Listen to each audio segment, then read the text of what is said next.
lección.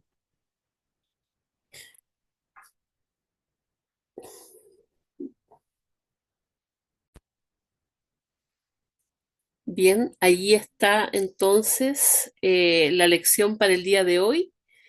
Mis hermanos, nuestro hermano Justo está viajando, por eso no está como anfitrión. Sé que está conectado por allí, pero yo no sé si él pueda acompañarnos con sus comentarios, pero bueno, decir esto. Y por supuesto, esperando que ustedes nos ayuden también para que entre todos podamos hacer más dinámico el repaso, para que todos podamos aprender también con sus preguntas, con sus comentarios.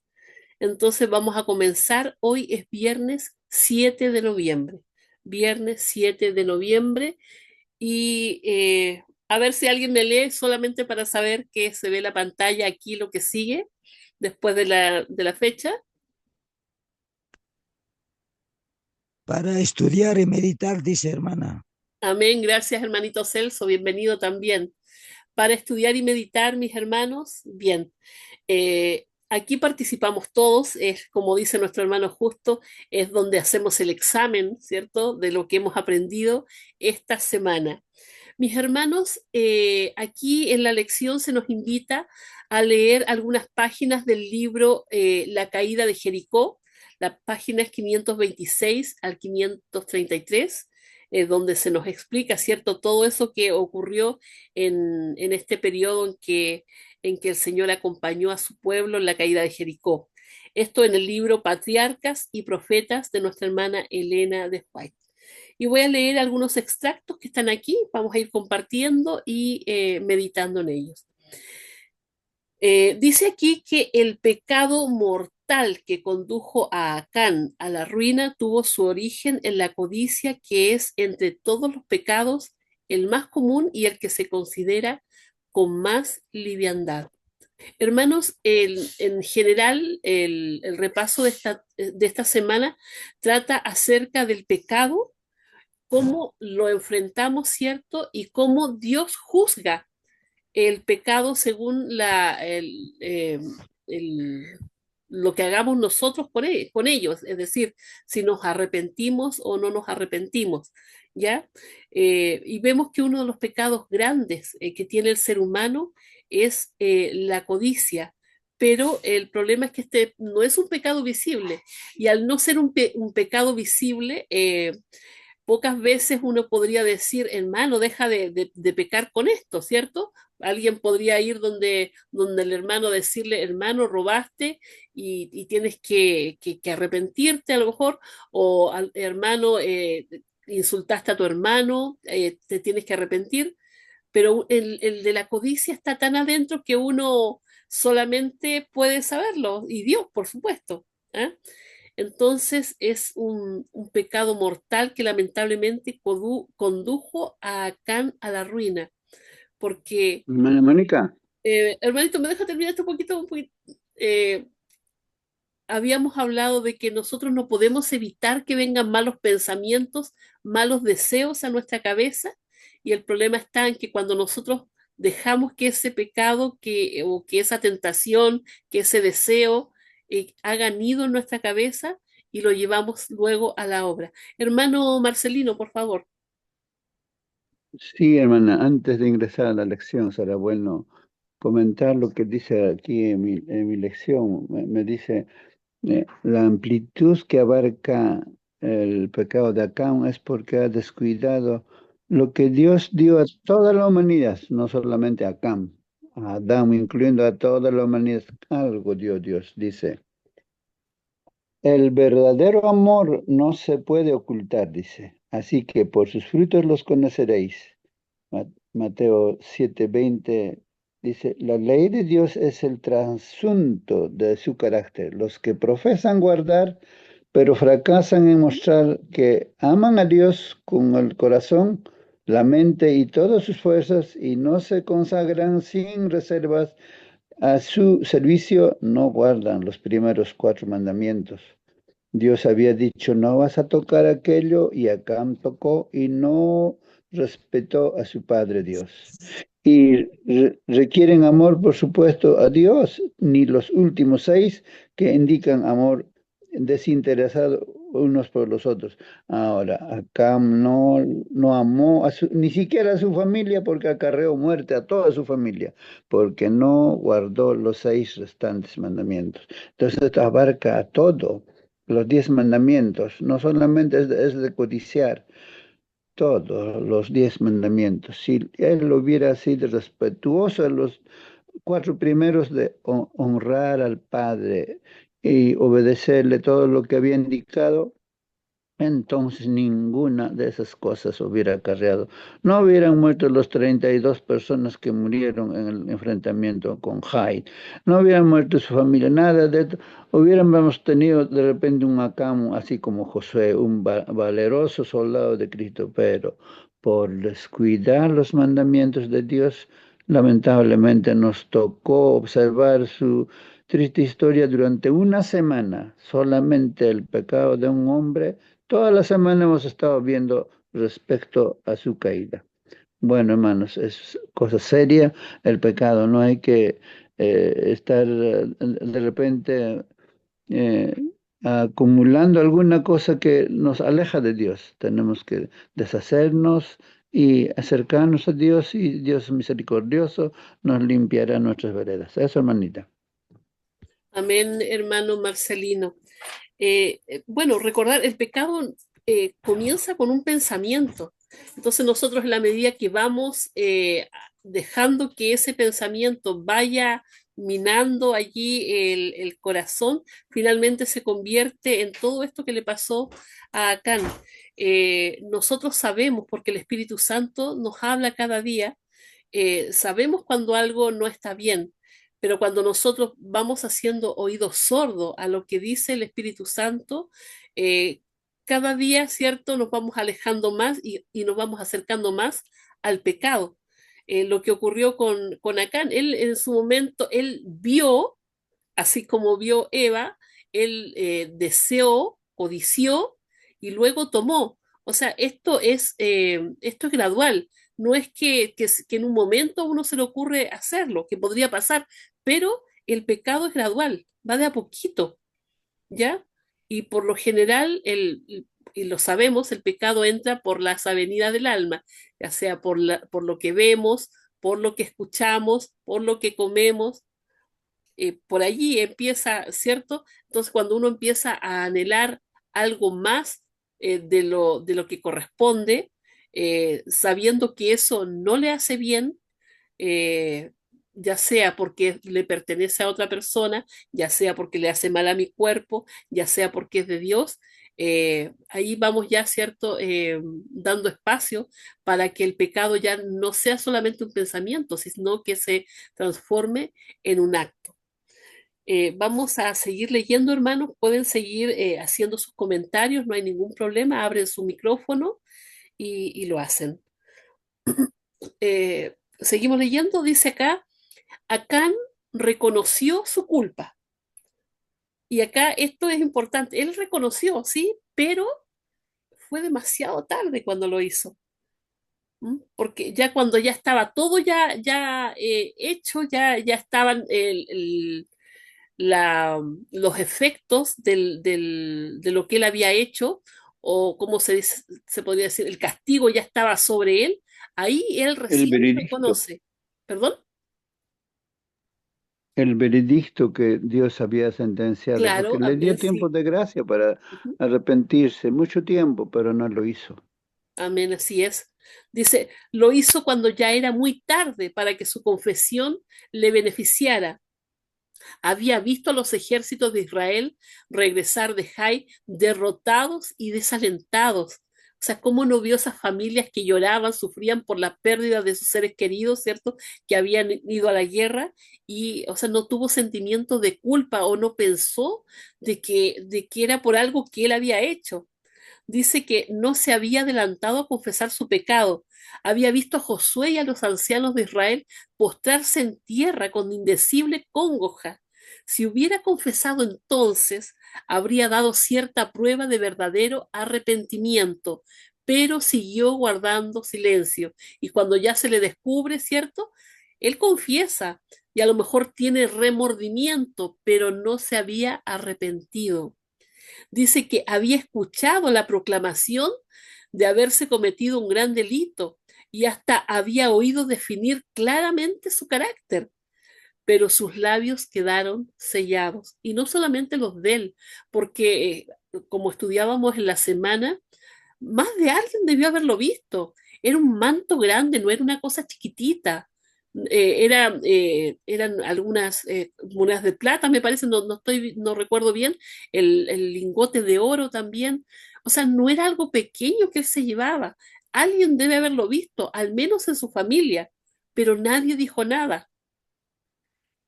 Recordemos también, mis hermanos, que cuando fue el pecado de Coré, sus hijos no estuvieron con él. O sea, sus hijos cuando Moisés dijo que se apartaran de él porque iba a ser destruido, sus hijos se apartaron, o sea, se salieron de allí y no sufrieron el castigo que él sufrió, porque sabían que lo que había hecho su padre estaba mal. Seguramente en la familia de Acán también pasaba lo mismo, mi hermano.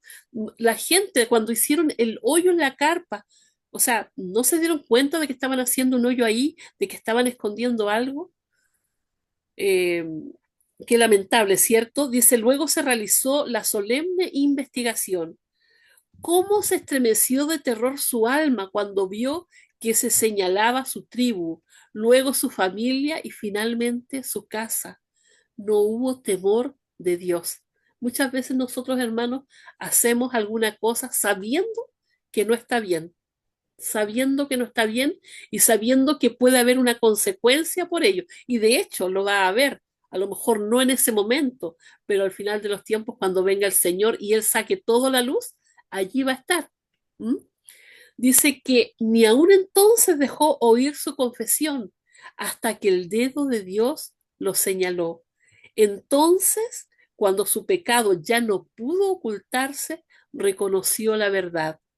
Hermanos, aquí dice, cuán a menudo se hacen semejantes confesiones. ¿A cuántos a lo mejor les habrá pasado esto, cierto? De que hicieron algo que no debían y ya cuando las consecuencias están allí, recién lo reconocen y confiesan.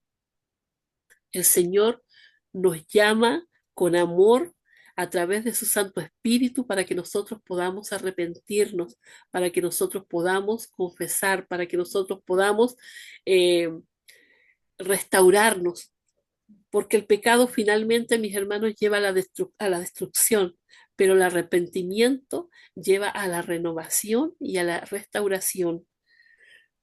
Dice Bueno, aquí, Mónica, hermanito, por favor, siga.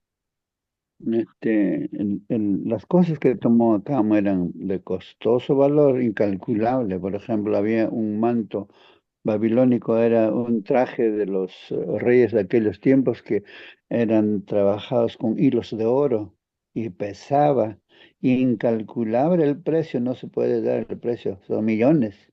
Ahora era el lingote de oro como medio kilo. Y en dólares también da millones de dólares.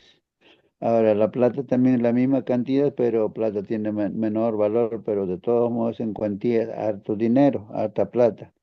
Es la codicia. Cuando alguien codicia, generalmente ahí en la calle juegan, por ejemplo, dice, esto gana, este pierde, ahí puros ladrones están reunidos ahí, como 15 o 20 ladrones, puros ladrones son hombre y mujer. Y uno lo está haciendo, uno apuesta, el otro también está ganando el otro, y alguien incauto entra, mira, yo también quiero ganar, pone, gana la primera parte, gana, después apuesta más, pierde todo, todo, todo, porque puros ladrones están allí. Entonces la codicia de querer ganar en un ratito de dinero lo pierde todo y sin nada se va. Así es el diablo. Pone como carnada y los incautos, los que no están velando, los que están orando, entran al juego sucio del diablo. Cuando ya están en los entornos del diablo, ya perdió nomás, así como Eva, ¿no? Fue engatusado con palabras bonitas, seguramente les dijo algunos piropos ahí, basta que agalanada, ¿no? Pero cuando ya conversas con el diablo, él tiene más de 6.000 años de experiencia, por lo menos sabemos, es muy viejo, astuto y nos va a vencer. Mejor es nunca entrar en los entornos del enemigo. Eso, hermano.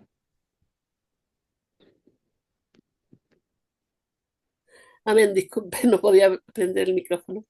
Amén, sí, sí, mi hermano. Y recordar que el pecado no va a llegar de golpe. A menos que nosotros tengamos una vida llena de pecaminosidad, el pecado no llega de golpe. Siempre viene con una insinuación, siempre viene con un soplido suave, ¿cierto? Como algo agradable, como lo que pasó, ¿cierto? Que comentaba usted con Eva, y lo mismo pasó aquí con este hombre Acán, que miró primeramente y deseó, codició en su corazón. Hermanos, Acán no hubiese confesado su pecado si con ello no hubiera esperado evitar las consecuencias. Eh, no podemos nosotros pensar que engañamos a Dios. O sea, los que somos cristianos, los que conocemos de Dios, o sea, difícilmente podemos pensar que podemos engañar a Dios. A lo mejor el hombre afuera pensará que no lo ven. Yo recuerdo cuando era pequeña, eh, nos hablaban acerca de que Dios era omnisciente, omnisapiente y de que estaba en todos lados y que aunque yo me escondiera en el closet, Dios me iba a ver y yo me lo imaginaba, ¿cierto? Escondiéndome debajo de la mesa, Señor, y el Señor viéndome. El Señor lo ve todo. ¿A dónde huiré de tu presencia? Dice la palabra del Señor. ¿Cierto? Aunque me fuera en las profundidades, allá estarías tú, aunque me fuera a donde sea, ¿cierto? Allí está la presencia del Señor. Es lo que tenemos que entender. Y eso debe darnos un temor, pero un temor santo, de que no estamos solos, de que el Señor siempre, siempre está con nosotros, no para criticarnos, no para chicotearnos, ¿cierto?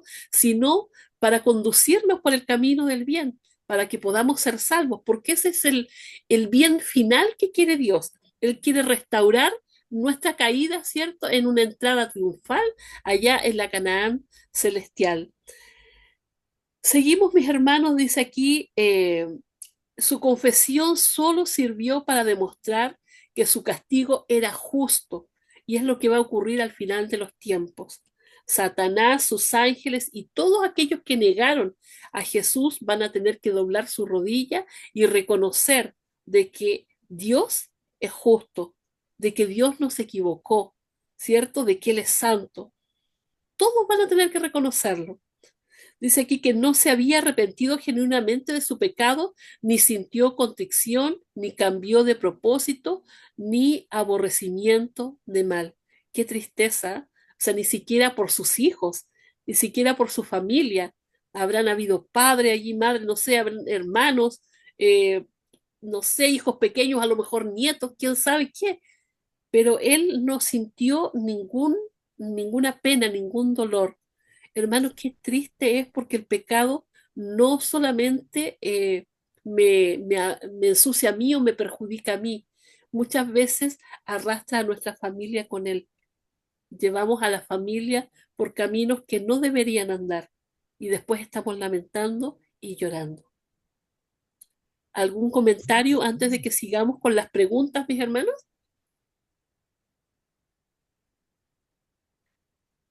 Bien, vamos a comenzar. Entonces, por favor, aquí sí, hermanitos, todos a participar, ¿sí? Dice aquí, la primera pregunta, perdón, analiza las implicaciones, oh, perdón, puede leer, hermano Marcelino,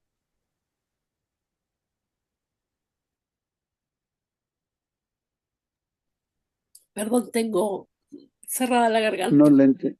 no lo entendí. Puede leer las preguntas, mi hermano, tengo la garganta cerrada.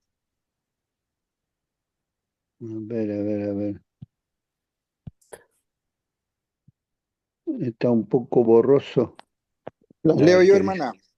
A ver, hermano, por favor, de verdad tengo cerrada la garganta. Sí, dice, analiza las implicaciones del 10.º mandamiento, Éxodo 20:17.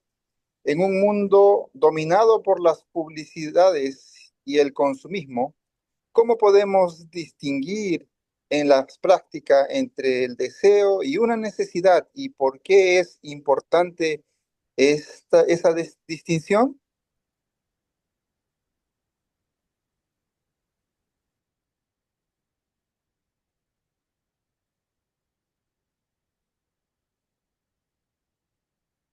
Un micrófono, hermana. Amén. Perdón, mis hermanos. El 10.º mandamiento, mis hermanos, dice, no codiciarás la casa de tu prójimo, no codiciarás la mujer de tu prójimo, ni su siervo, ni su sierva, ni su buey, ni su asno, ni cosa alguna de tu prójimo.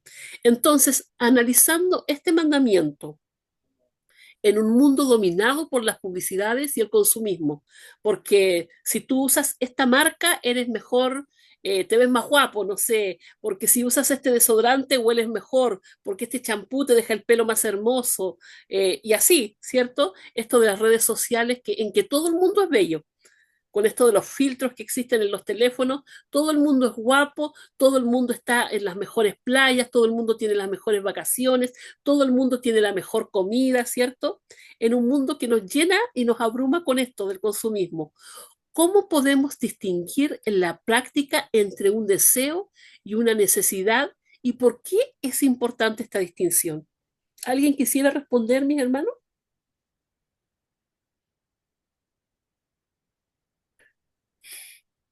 Miren, Yo una, creo que los seres humanos siempre somos curiosos. Por algo habrá hecho comparación al Señor Jesús, que somos como las ovejitas. La oveja es bastante curioso. Cuando ve una culebra, por ejemplo, la oveja para las orejitas, se acerca y da golpecitos con su pata delantera, se acerca, pero después se aleja, pero como que está jugando algo así. Entonces somos curiosos, los seres humanos somos curiosos cuando vemos luces multicolores, de neón, que esto, aquello, somos engatusados y finalmente todo lo que logra los comerciales de cigarro, un hombre que está con su moto, vive la vida, ¿a qué costo? ¿A qué costo experimentar alguna cosa? ¿A qué costo? Toda su vida. Toda su vida se perdió, no solamente él, sus hijos siguieron el ejemplo de los hogares deshechos por el alcoholismo, por el tabaquismo, tonteras. ¿A qué costo? Todo el hogar en la perdición. Por lo tanto, mejor estar siempre alejadito de todo aquello que es pernicioso para nuestra salud. ¿Y eso, hermano? amén, hermano Marcelino. Eh, bueno, qué importante es que lo que nosotros hacemos también, como decíamos antes, influye en, en nuestra familia, en nuestros seres que están cercanos a nosotros. Hermanos, si nos ponemos a pensar en esto de las publicidades y el consumismo, esto nos estimulan a pensar y a hacernos personas insatisfechas. O sea, yo no estoy contenta si no tengo ese vestido, porque ese, como le queda bien a ella, yo me imagino que me va a quedar bien a mí. O yo no estoy satisfecha si no me como esa pizza porque se ve tan rica y quiero otras cosas, ¿ya? El 10.º mandamiento funciona como una barrera espiritual, mis hermanos, porque empieza, ¿cierto?, en el pensamiento, empieza allí así como algo que habla a mi oído o a mi instinto, ¿cierto? Pero este mandamiento me protege de querer tener más, ¿ya? Dice que la codicia es la raíz de muchos otros pecados. Lleva, ¿cierto?, al robo, al adulterio, al engaño y a la injusticia social. En nuestra cultura, la publicidad constantemente redefine la identidad humana en términos de posesión, no de relación con Dios. Mientras más tienes, más vales. Eso es lo que dice la gente, ¿cierto? Como te ven, te tratan. Y así es. Entonces, ¿cuál es la diferencia que podemos hacer allí entre deseo y una necesidad? Una necesidad, es lo primero que voy a decir, es algo, como dice la palabra, que necesito para sobrevivir. El alimento, la ropa, ¿cierto? El hogar, esas cosas que son vitales para la vida humana y que Dios suele darnos. Pero el deseo es algo que no necesito. O sea, es algo no, no lo sé, algo que a lo mejor me puede aliviar en algún momento, pero que no es para mi vida, o sea, no me voy a morir si no lo tengo. El deseo dice aquí que puede ser legítimo, pero cuando ocupa el lugar de Dios o genera insatisfacción constante, se transforma en codicia. Yo deseo tanto tener ese auto que tiene el vecino, no, yo quiero tener la casa mejor. Y cuando ya eso se vuelve en sufrimiento porque no puedo tenerlo, ya eso me lleva a pecar y me lleva, como dije, a otras cosas, al robo, ¿cierto? Al adulterio, cuando yo deseo la mujer o el hombre de mi prójimo. Entonces hay que tener cuidado porque un deseo, ¿cierto?, se puede convertir en un anhelo tan grande que finalmente nos hace caer en pecado. ¿Algún comentario más acerca de esta pregunta que hicimos acá? Bien, vamos entonces a la segunda pregunta que dice aquí. Dice, lee la oración de Daniel 9 del 4 al 19. ¿Por qué es significativo que al reconocer los pecados de Israel, Daniel usara el pronombre nosotros, aunque no había participado de esas faltas? Lo vamos a leer, mis hermanos, me dan un segundito, voy a marcarlo aquí.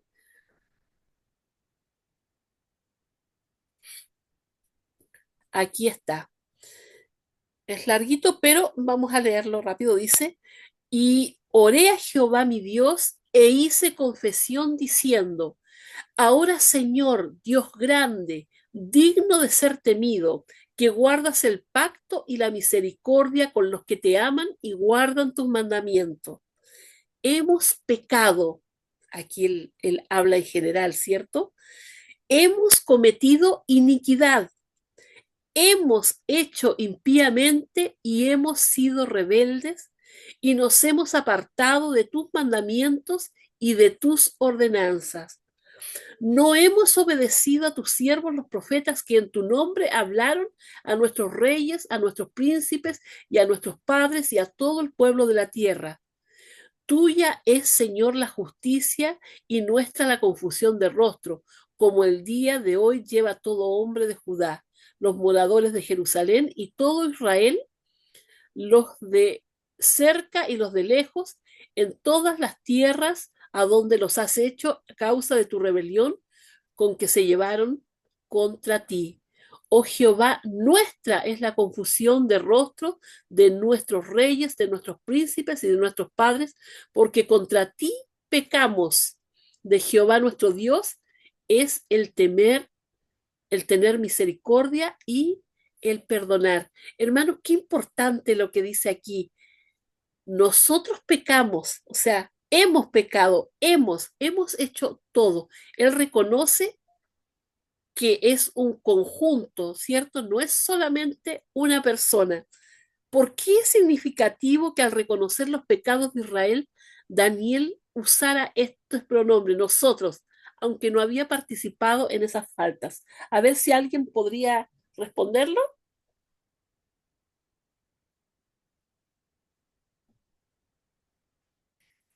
Hermanos, es importante que Ana entendamos. Mónica, Sí, hermano Justo, perdón, hermano Marcelino.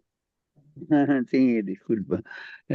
Yo creo que está haciendo eco de las enseñanzas de Jesús, que nosotros somos embajadores, representantes del cielo.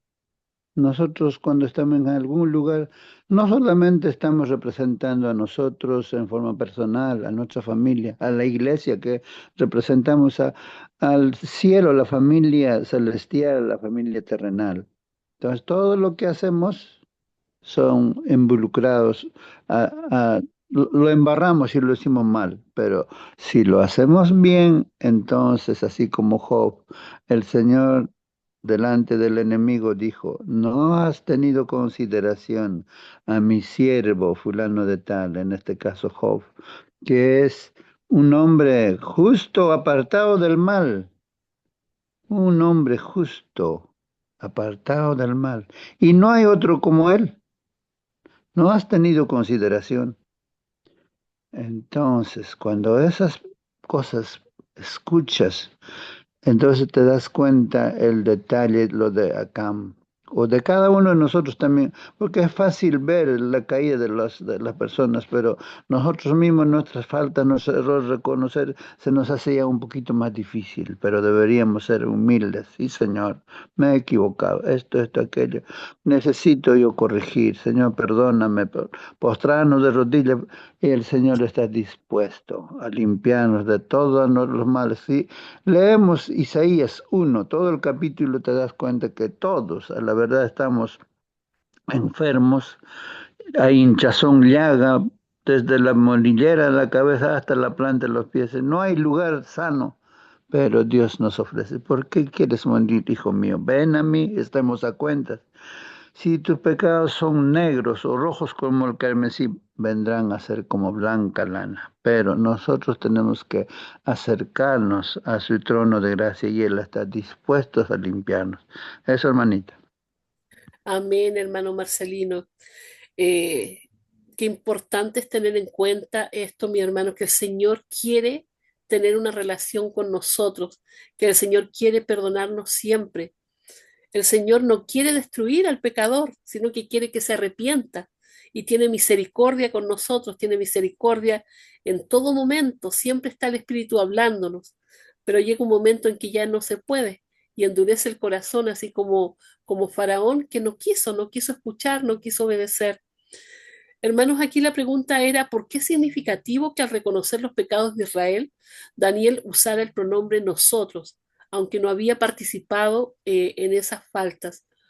El Señor dice que nosotros somos miembros de una sola iglesia, somos un cuerpo, y cuando nosotros somos miembros de este cuerpo y llevamos el nombre de adventistas, por ejemplo, la gente ve a la iglesia en nosotros. Por ejemplo, si usted ve a un estudiante de un colegio que está fumando afuera o está fumando hierba y dice, oh, los niños de ese colegio, y se empieza a hablar mal de ese colegio, no del muchacho como tal, sino que de la institución. Y lo mismo pasa cuando nosotros hacemos oprobio del nombre del Señor o cuando nosotros nos decimos cristianos y vamos por el mundo haciendo cosas que los cristianos no deben hacer. Y surge allí, ¿cierto? El comentario, el cristianito, ¿cierto? ¿Dónde está el cristiano? Y el enemigo está listo y el mundo está listo para apuntarnos y para refregarnos en la cara, ¿cierto? Lo que hacemos. El Señor extiende sus brazos y como decía nuestro hermano, nos dice que corramos a Él para que podamos estar a cuenta, pero lamentablemente cada acción tiene una consecuencia y si nosotros como cristianos adventistas y que la gente sabe que somos de esta iglesia y ensuciamos el nombre de Dios con algún pecado, estamos haciendo propio al nombre de Dios, a Él, a la iglesia, a su iglesia. Entonces debemos ser cuidadosos, mis hermanos. Eh, Vamos a ir a la perdón, a la tercera pregunta que dice, piensa en la pregunta que aparece el día jueves y así dice la pregunta, ¿por qué la obediencia de los israelitas a todos los estatutos y decretos era tan importante para su testimonio? ¿Cómo se aplica este mismo principio a nuestra iglesia hoy? Es decir, ¿cuánto más eficaz sería nuestro testimonio si realmente viviéramos en armonía con todas las instrucciones que hemos recibido de Dios? Antes de que hagan un comentario, recuerdo lo que dice nuestra hermana Elena de White acerca de que un testimonio, un buen testimonio vale más que 1000 sermones.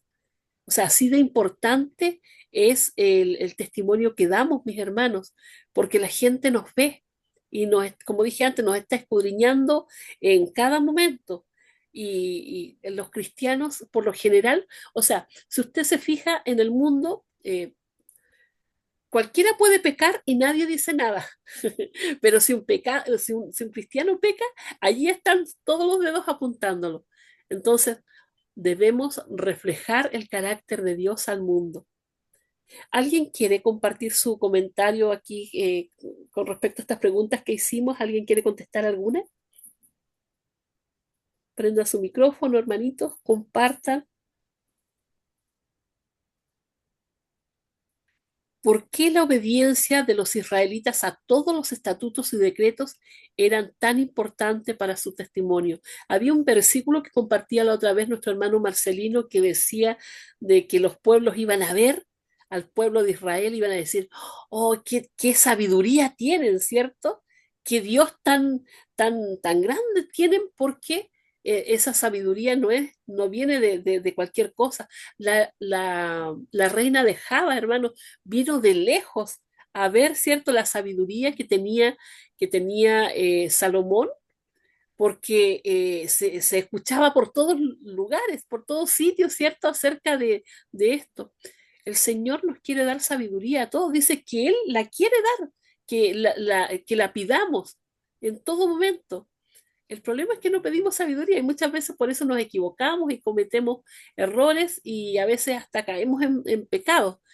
Eh, pero es importante que tengamos esta sabiduría de entender que debemos ser obedientes respecto de estos estatutos y decretos porque nos van a hacer más sabios, nos van a hacer vivir mejor en este mundo y claramente la gente se da cuenta y lo mira. El Señor quiere que seamos cabeza y no seamos cola y lamentablemente a veces estamos en la mitad del cuerpo y a veces en la cola por causa de que no observamos estos mandamientos, estos estatutos y decretos como el Señor quiere. La otra pregunta dice, ¿cómo se aplica este mismo principio a nuestra iglesia hoy? Lo que decía, el testimonio.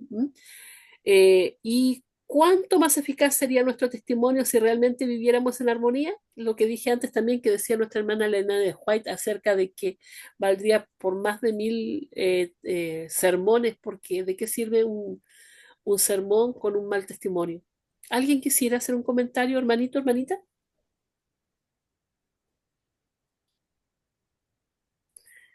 Bien, hasta ahí están las preguntas para dialogar del día de hoy. Y yo quisiera compartir con ustedes aquí, hermanos, algo que dice el espíritu de profecía que me gustó. Dice que la influencia que más debe temer la iglesia no es la de los opositores abiertos, infieles y blasfemos, sino la de los miembros profesos de Cristo que son inconsecuentes. Estos son los que impiden la llegada de las bendiciones del Dios de Israel y traen debilidad a la iglesia, una mancha que no es fácil de quitar, no solamente por el testimonio que dan hacia afuera, sino que por el testimonio que dan hacia adentro. Los hermanos ven que se está haciendo algo que no corresponde y empiezan a normalizarlo y se empieza a hacer como algo que hace la iglesia, en consecuencia de que no es así. ¿Mm?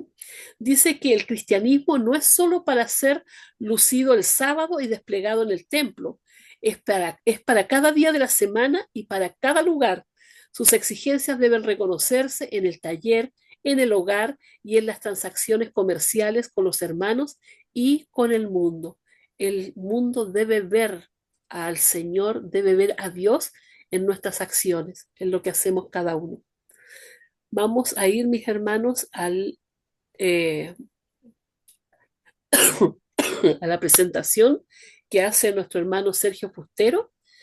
Y como dije antes, mis hermanos pueden ir compartiendo sus comentarios, sus preguntas, si es que surge alguna, ¿sí?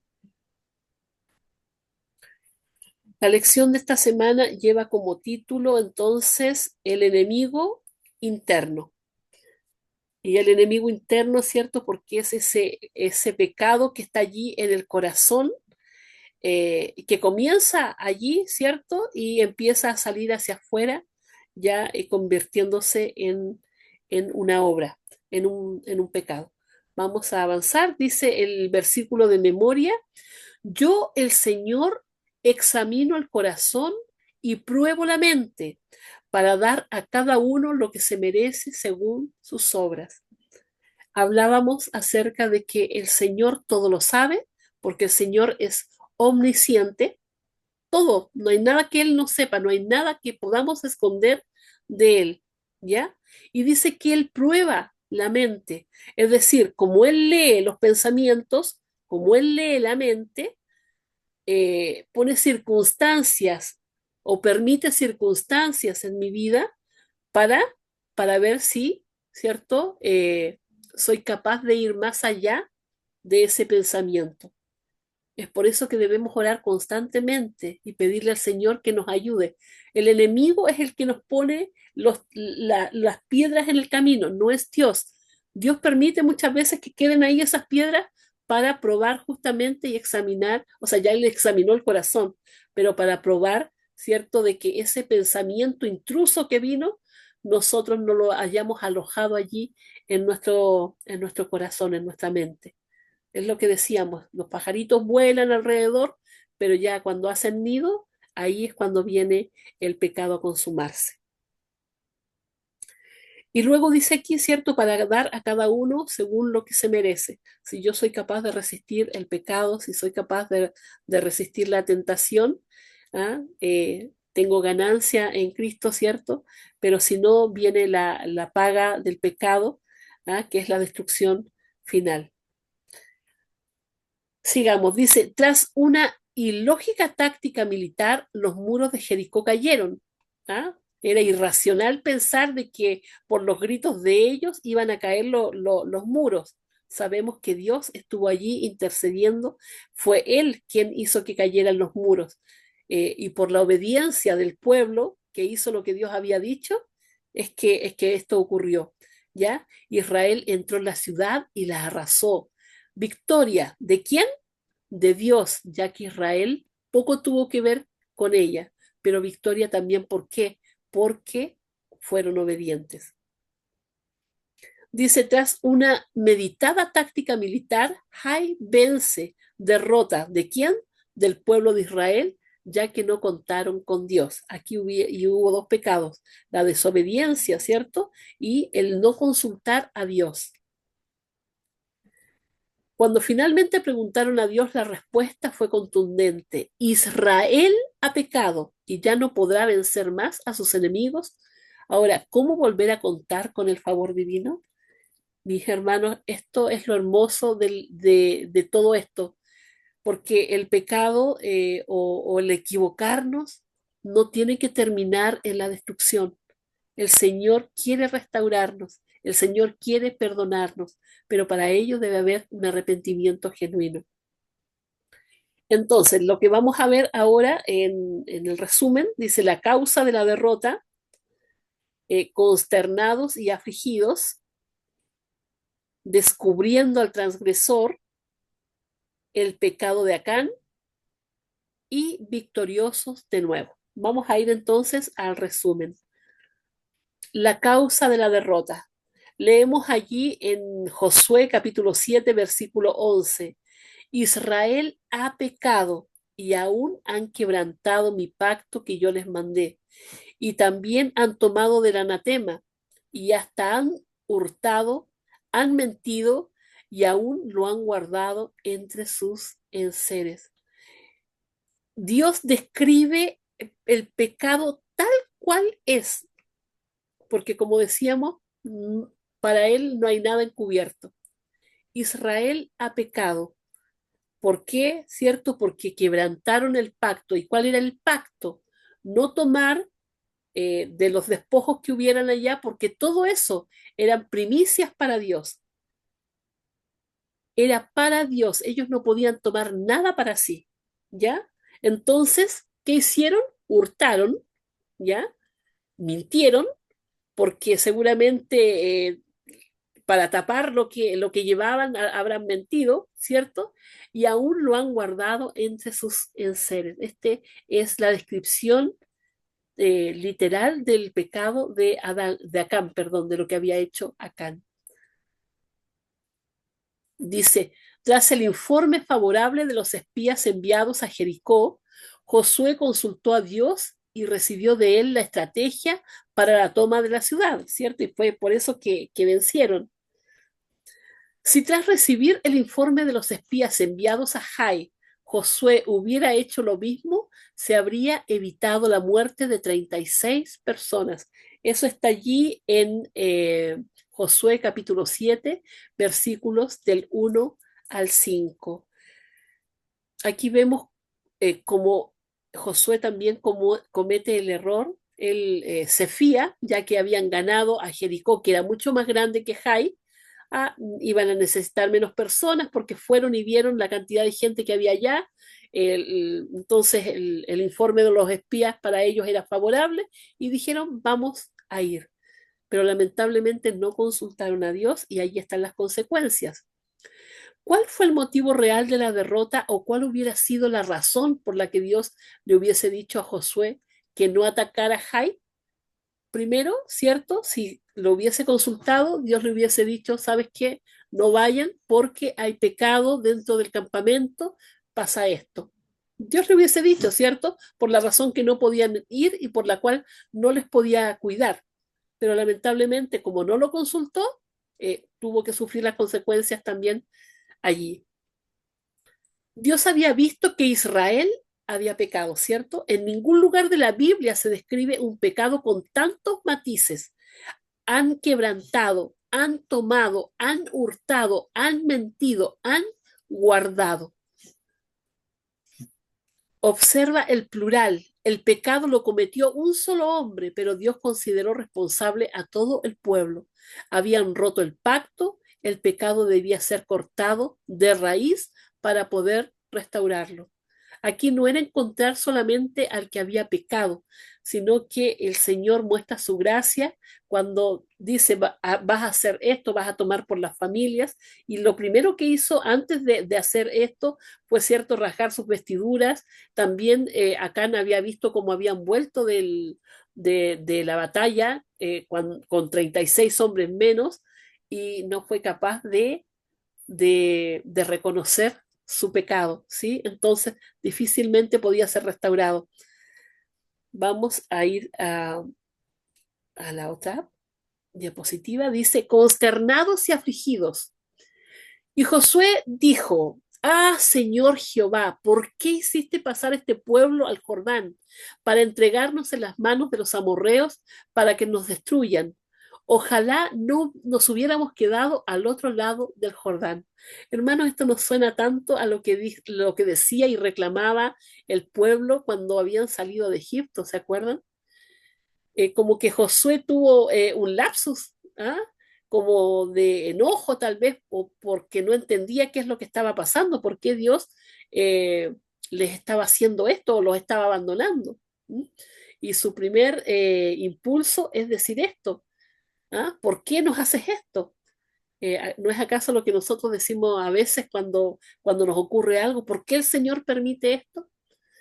En vez de mirar hacia adentro, en vez de ver qué hicimos a lo mejor, aunque el hermano justo tenía razón cuando decía de que no siempre es por causa de que hayamos hecho algo, pero siempre, sea cual sea el caso, mis hermanos, debemos reconocer que Dios es justo.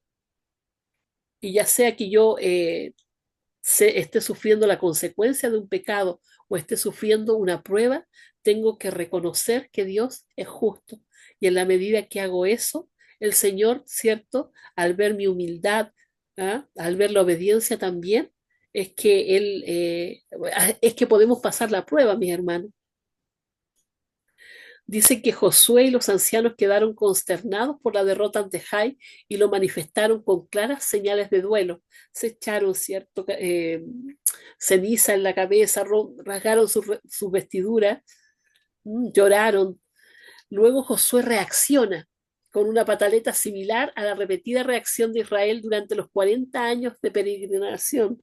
¿Por qué nos hiciste pasar por esto? Ojalá nos hubiéramos quedado allá al otro lado, ¿cierto? Eh, es la primera reacción. Sin embargo, el espíritu de Josué no era el mismo que el de los israelitas del desierto. Su queja no estaba motivada por su decepción, sino por el temor a que nombre de Dios fuese deshonrado entre los gentiles. Eh, Dice, él veía claramente que el carácter de Dios sería interpretado por los incrédulos según actuase.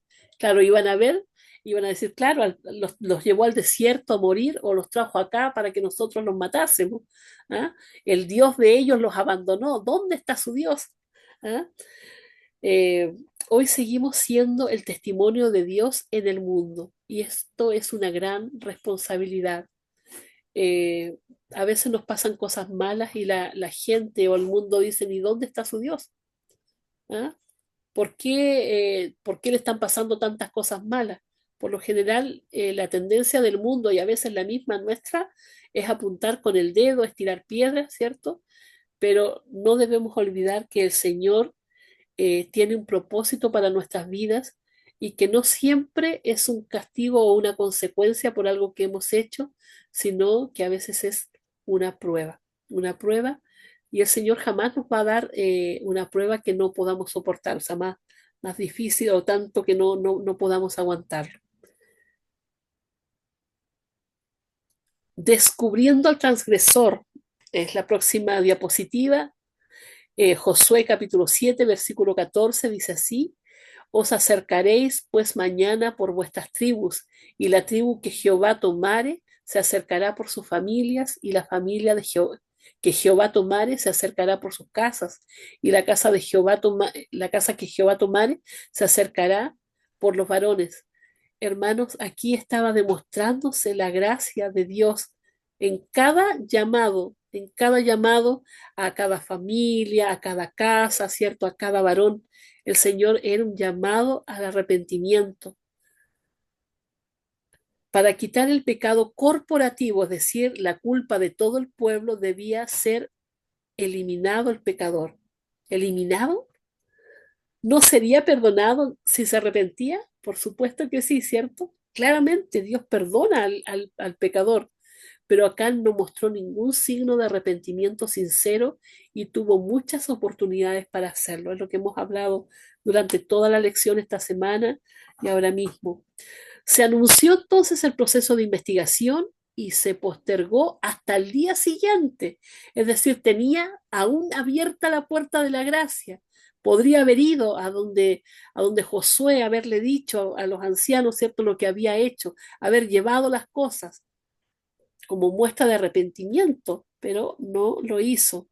Acán cayó. Se tomó a la tribu de Judá, Acán cayó. Se tomó la familia de Sera, ¿qué hizo Acán? Cayó. Se tomó al líder Sabdí y Acán cayó. Se tomó al mismo Acán, pero Acán cayó también. ¿Por qué? Porque Josué le tiene que decir, dime lo que hiciste. Y allí recién, ¿cierto? Es que, y le dice, hijo mío, el Señor no quería destruirlo, o sea, Dios no quería que él fuera destruido, pero lamentablemente había llegado ya hasta lo último con el pecado. Dice aquí que reflejando la bondad y el amor divinos, Josué pidió a Acán que confesase su pecado. Revélame, hijo mío, lo que hiciste, ¿cierto? El caso de Acán estaba perdido. Confesó, pero no pidió perdón. No obstante, Dios lloraba por la dureza de su corazón. Demostraba en cada llamada que le hizo al arrepentimiento. Allí estaba, ¿cierto? La dureza de su corazón demostrada. Él no quiso escuchar eh, y hubieron tantas oportunidades para el arrepentimiento. Y así es hoy, mis hermanos. Todos tenemos tantas oportunidades para arrepentirnos. El Espíritu Santo habla cada día y nos manifiesta en cada momento nuestro pecado y nos invita al arrepentimiento. Ojalá la puerta de la gracia no se cierre para nosotros, porque vamos a estar perdidos así como estuvo Acán. Y entonces, ¿cuál fue el pecado de Acán? Que dice, vi en el botín un hermoso manto de Babilonia, 200 monedas de plata y una barra de oro de medio kilo. Me deslumbraron y me apropié de ellos. Entonces lo escondí en un hoyo que cavé en medio de mi carpa, ¿cierto? Y la plata y el lingote de oro estaba ahí debajo de todo ello. Mis hermanos, él vio, primero, allí estaba el, la primera avenida del alma, ¿cierto? Allí la vista, lo que vio y lo codició, lo deseó y se apropió de ello. Y así funciona el pecado en nuestra vida. Esto es así, tal cual funciona el pecado en nuestra vida. Entonces, mis hermanos, nuevamente reflexionar respecto a esto. Debemos espantar esos malos pensamientos que llegan a nosotros, esos intrusos pensamientos. No podemos evitar que lleguen. Hermanos, llegan en cualquier momento y usted dice, pero ¿de dónde salió este pensamiento? O sea, yo me he visto que de repente estoy pensando en cualquier cosa o estoy haciendo cualquier cosa y llega un pensamiento intruso y yo digo, ¿cómo es Satanás, mis hermanos? En un segundo aparece un pensamiento que usted no tenía y y si usted se pone a meditarlo, a darle vuelta a ese pensamiento, lo puede llevar, ¿cierto? A desearlo, a codiciarlo, a anhelarlo. Y ya el anhelo lo lleva ya más allá, ¿cierto? Sino que a querer poseerlo, a tomarlo, ya a hacerlo tangible. Entonces, si nosotros sabemos, mis hermanos, esto, es más fácil poder luchar con el pecado, pero recordar que no estamos luchando solos, el Señor está con nosotros a través de su Santo Espíritu. Dice aquí que Josué pidió a Acán que diese gloria a Dios y confesase sus pecados. Ayer le terminan los 30, mami, ya está listo ya mis cosas, mamá. Sí, pero por eso ya está listo. Es que me llamó. Ahí está, ya, disculpen, ahí está. Bien, entonces, mis hermanos, dice aquí, Josué pidió a Acán que diese gloria a Dios y confesase su pecado. Mis hermanos, al fin de los tiempos, como lo dijimos antes también, vamos a tener que dar cuenta de, o sea, hoy se está llevando a cabo un juicio investigador acerca de nuestras obras. Dice que cada uno va a ser juzgado por las obras que hizo, ¿cierto? En su carne.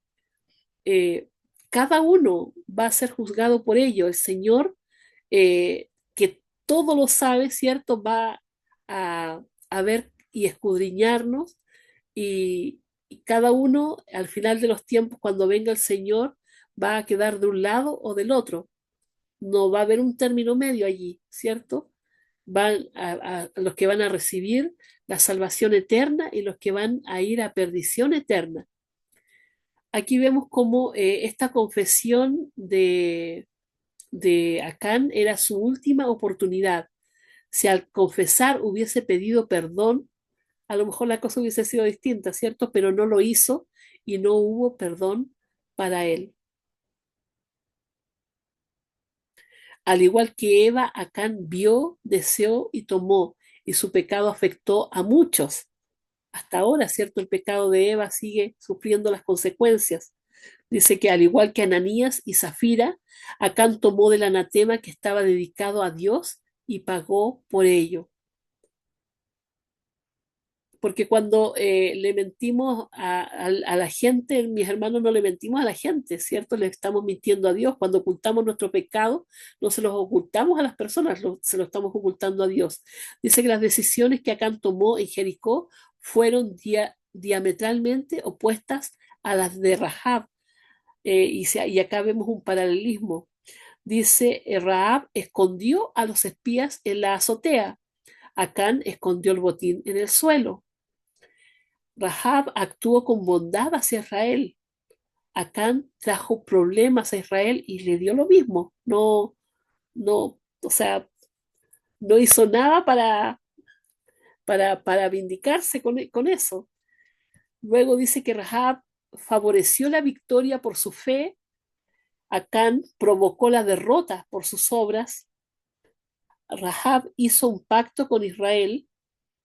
Acán quebrantó el pacto de Israel. Rahab libró su vida y la de su familia. En cambio, Acán murió junto a su familia. Qué terrible, mis hermanos. Esas son las consecuencias de nuestras decisiones. Vamos a ir al próximo día, dice aquí, victorioso de nuevo. En Josué capítulo 8, versículo 1 dice, Jehová dijo a Josué, no temas ni desmayes, toma contigo toda la gente de guerra y levántate y sube a Jai.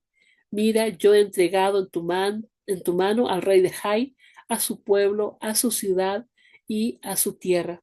Y hermanos, qué importante es esto porque eh, el Señor tiene misericordia y restaura y da nuevas oportunidades cuando nosotros nos arrepentimos sinceramente. Aquí, si bien es cierto, a lo mejor el pueblo no era el que había pecado o Josué no tenía nada que ver con esto que había pasado. Lamentablemente se habían ensuciado todos con el pecado de Acán, pero el Señor, cuando nosotros vamos humildemente a Él y reconocemos nuestros pecados, Él primero nos perdona y ese pecado ya es,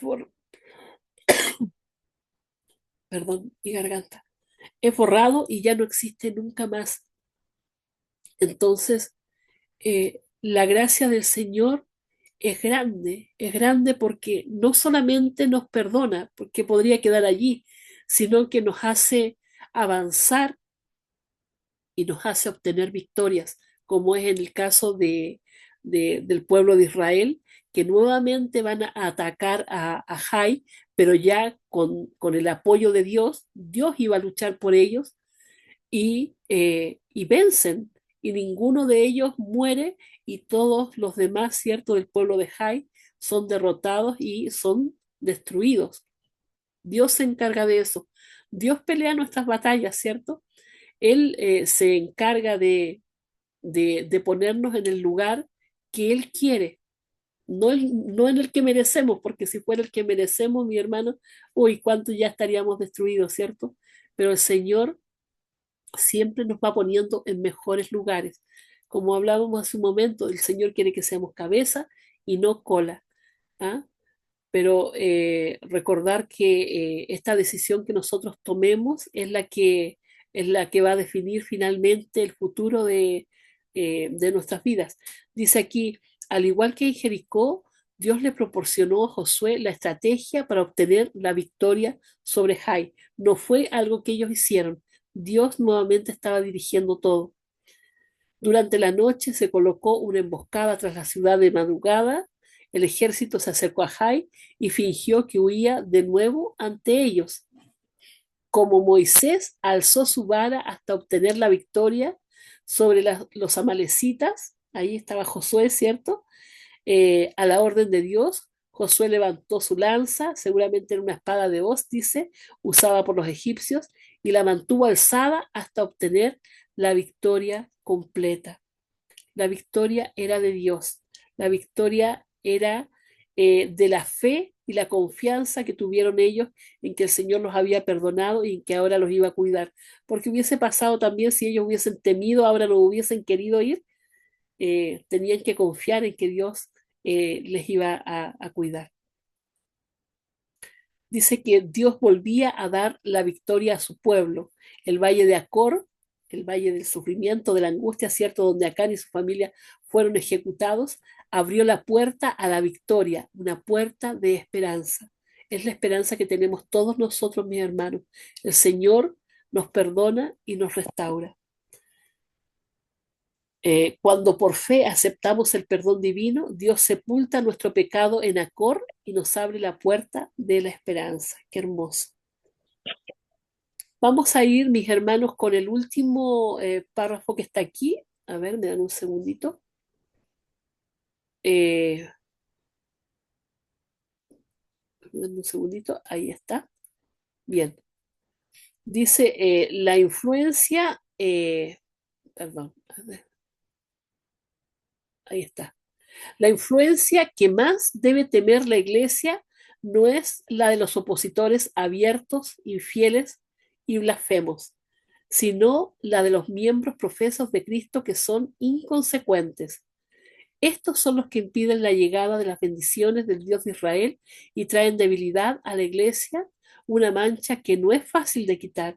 Mis hermanos, por eso que es tan importante cuando en la iglesia algún pecado que es abierto especialmente es castigado. A ver, pero no es la palabra castigado.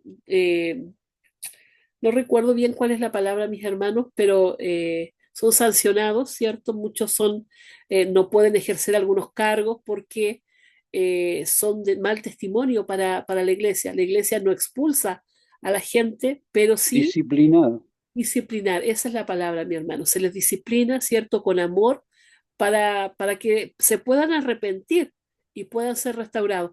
Mi hermanos, es importante cuando nosotros vemos el pecado en la iglesia, y no estoy hablando de estos pecados así como, por ejemplo, cuando ya vemos que una muchacha está embarazada, sino que cuando ya vemos que hay cosas que no están bien dentro de la iglesia, ir donde la persona y con amor hablarle ¿cierto? Para que esa persona se pueda salvar también, porque si esa persona no está actuando bien, eh, lo más probable es que no solamente se vaya a perder, sino que también influye en las otras personas que están viendo lo que está haciendo. Eh, Mis hermanos, a veces, por poner un ejemplo, a lo mejor no sé, de repente en la iglesia hay hermanitos que no son, no son muy silenciosos, hacen mucho ruido en la iglesia, pero es porque no respetan el lugar en el que están. Y estoy hablando de eso, no de Ya aquellos que de terminé. repente, perdón, Ya voy, nomás. ay, mi hermano Marcelino tiene su micrófono Permiso. abierto. Me va a Eh, bendecir. Arriba también. un segundito. Ayer me bendició. Ahí está. Y de repente los otros hermanos al ver esto también empiezan a hablar más fuerte en la iglesia, y finalmente, mis hermanos, no hay reverencia dentro de la iglesia porque, claro, porque ven que unos hablan, otros también empiezan a hablar y ya se empieza a hacer una costumbre la irreverencia dentro de la iglesia. Lo digo como un ejemplo así, hermano, de lo que uno a veces ve. Entonces, si fuéramos ciertos, donde el hermanito, hermanito, hay espacio para hablar afuera, qué sé yo, con amor, a lo mejor el hermano haría caso, ¿cierto? Y estaría afuera. Hermano, esta cosa pequeñita puede llevar, ¿cierto?, a algo más grande. Yo en ese sentido soy, no sé, pienso que el lugar de la casa de oración debe haber una reverencia, y por eso es bueno ir donde aquellas personas que a veces no tienen esa reverencia, a lo mejor porque, no sé, no se les ocurre, no me imagino qué otra cosa puede hacer, pero si nosotros lo dejamos pasar, se vuelve en una irreverencia ya de todos. Eh, y eso pasa bueno, con esto que a lo mejor que es pequeño, que a lo mejor alguno dirá es sin importancia, pero a veces hay otras cosas que son un poquito más graves que debemos conversar con los hermanos, y como dije antes, siempre mis hermanos con amor. Todo lo que digamos a los hermanos tiene que ser como si Cristo estuviera hablando con ellos. ¿Ah? Porque muchas veces nosotros a lo mejor decimos algo enojado, no podemos hacerlo así. Dice que el cristianismo no es solo para ser lucido el sábado y desplegado en el templo, es para cada día de la semana y para cada lugar. Sus exigencias deben reconocerse en el taller, en el hogar y en las transacciones comerciales con los hermanos y con el mundo. Esto ya lo habíamos leído antes, ¿cierto? Pero es algo que no debemos olvidar. Nosotros no podemos transar con el pecado, ni el mío, ni el del prójimo, si lo estoy viendo, ¿cierto? Pero eso, ese del prójimo es el que tenemos que ver con amor. El nuestro tenemos que hacerlo con humildad, con obediencia al Señor, ¿cierto? Confesando nuestro pecado. Hermanos, que el Señor bendiga su palabra. Les pido disculpas por mi voz el día de hoy y que, bueno, nos podamos ver ya mañana, si Dios así lo quiere. Yo quisiera preguntar si es que hay algún hermano disponible allí para que pueda hacer la oración final. Hermanita, buenos días. Buen día, hermanita Rosa. ¿Usted nos puede despedir en Sí, oración, hermanita, por favor? sí, hermanita. También quería participar, pero mi internet está muy mal, que se va y se viene. Bueno, ¿no? Todo el rato se iba y venía. Bueno, yo quería también eh, acotar un poco acá y después hacer la oración, ¿no? El pueblo de Israel tenía que ser un reflejo del pueblo de Dios, ¿no? Porque eh, esa era su misión espiritual, ¿no? Dada directamente por el Señor. Y así también nosotros, cada uno de nosotros, perdón, tenemos que reflejar, ¿no? Su carácter de nuestro Señor en todo momento, al hablar, así como usted decía, ¿no? Al hablar, al pensar. A veces creo que nos domina nuestro carácter y empezamos, ¿no? A no refrenar de repente nuestra lengua, ¿no? Entonces lanzamos como las personas, ¿no? Airadamente, ¿no? Y no sabemos controlarnos, ¿no? Ahora también podemos ver acá, dice, porque Dios los eligió al pueblo de Israel para mostrar su carácter al mundo. Dios no escogió a Israel porque fuese el más fuerte o numeroso, sino para mostrar a través de ellos quién es Él. En Deuteronomio 7:6 nos dice, porque eres pueblo santo para Jehová tu Dios. Jehová te ha escogido para hacerle un pueblo especial. Entonces, Israel debía reflejar, ¿no? La santidad de Dios, la justicia, la misericordia, la obediencia, la fidelidad, también para nosotros, para cada uno de nosotros, ¿no? Entonces, cuando ellos vivían conforme a la voluntad de Dios, las naciones veían la diferencia, ¿no? Entonces, es igual, cuando nosotros vivimos de acuerdo a todo lo que Dios nos manda, la gente, los vecinos, todos nos ven diferentes, pero si nosotros actuamos igual que ellos, no hay ninguna diferencia, ¿no? Entonces, nosotros somos para ser una luz en medio de las naciones. Dios quería que Israel fuera un testimonio vivo. También podemos ver acá en Isaías 42:6. Te di por luz de las naciones. Somos nosotros como una luz. Su vida, sus leyes, su adoración y su conducta debían mostrar al mundo cómo es vivir bajo el reinado de Dios. Para mostrar a los beneficios de obedecer a Dios, Israel era un modelo para mostrar la bendición de una vida en pacto con Dios. En Deuteronomio 28 nos dice, ¿no? Dios prometió bendiciones si obedecían y advertencias si se apartaban. Cuando ellos obedecían, había